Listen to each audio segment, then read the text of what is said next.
o ponto-chave, no meu entender, foi no sentido de domínio total dos processos, tá certo? Há um divisor d'água, né? Quando se começou a realmente conceituar que tecnologia de gestão se define pelo domínio dos processos. Pela clareza de domínio dos processos, eu também comecei a aprimorar um pouco a organização estrutural das empresas, né?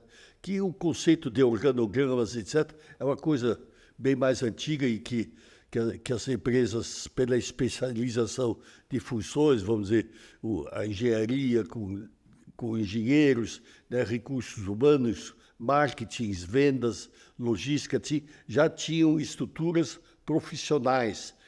Mas essa essência de desenhar o processo, né, e desdobrar os processos também, né, dentro das empresas, no meu entender, foi o grande divisor d'águas. Então, eu diria que o que caracteriza, de certo modo, a quality é a clareza de processos. Eu vejo hoje a liderança dos trabalhos da quality é na definição de clareza de propósito.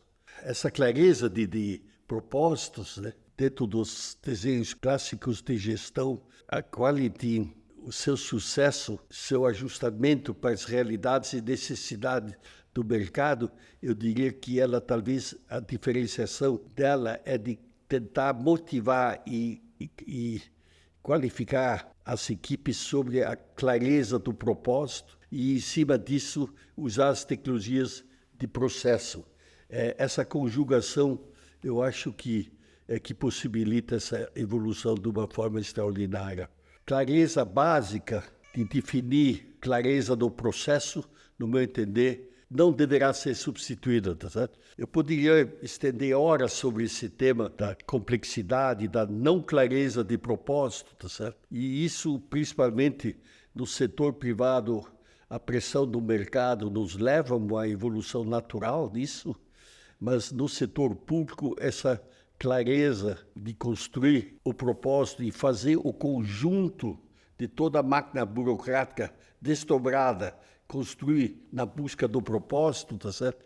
E eu acho que a quality, na sua filosofia estrutural, incorporou isso de uma forma, eu diria, quase que natural, né? E, no meu entender, é uma peça que explica em grande parte o sucesso da quality. Eu vejo, sim, na quality esse know-how que se incorporou, né?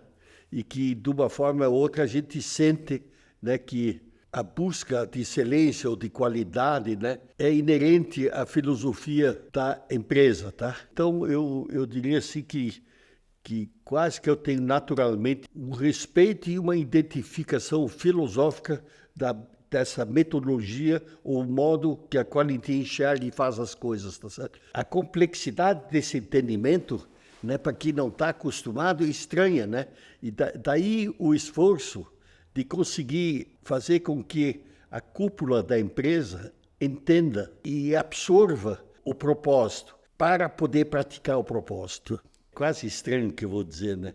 Mas sistematicamente, uma vez transmitida e posta, a empresa, né, torna o entendimento a todos de uma forma simples, tá certo?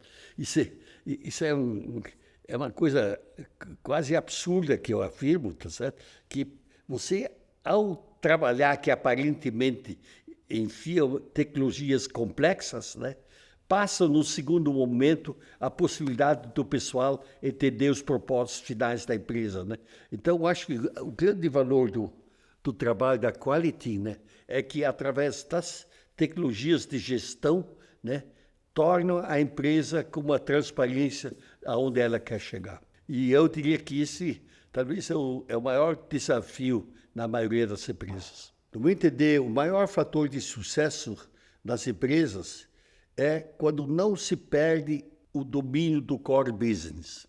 E a definição do core business é muito importante, porque a definição do core business faz com que eu defina o que eu tenho que fazer realmente para deixar o cliente satisfeito. Isso é um processo que a maioria das empresas perdem com o seu crescimento, esse tema. Está um pouco fora do tema, mas ele entra na concepção global, né?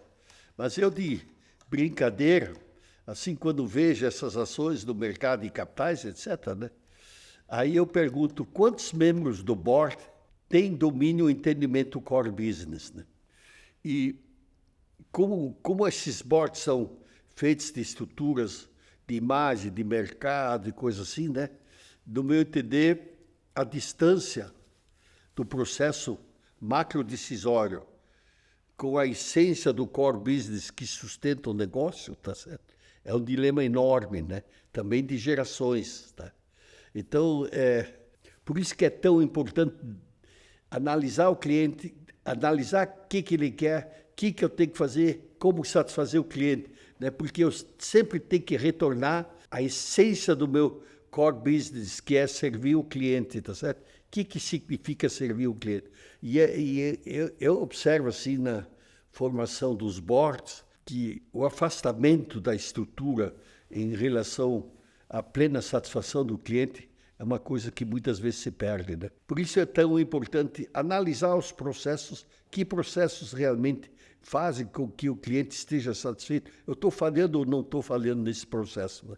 Então, a gestão de processo, teoricamente, me põe a tema, mas tem que conhecer o negócio. Você pega uma empresa de consultoria qualquer, tá certo, né? E está cheio de boas consultorias, etc., né?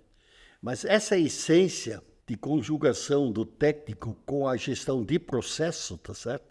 E ele viveu isso de uma forma pessoal, vamos dizer, tá certo? Se incorporou na Qualitim, tá certo? E isso não tem preço.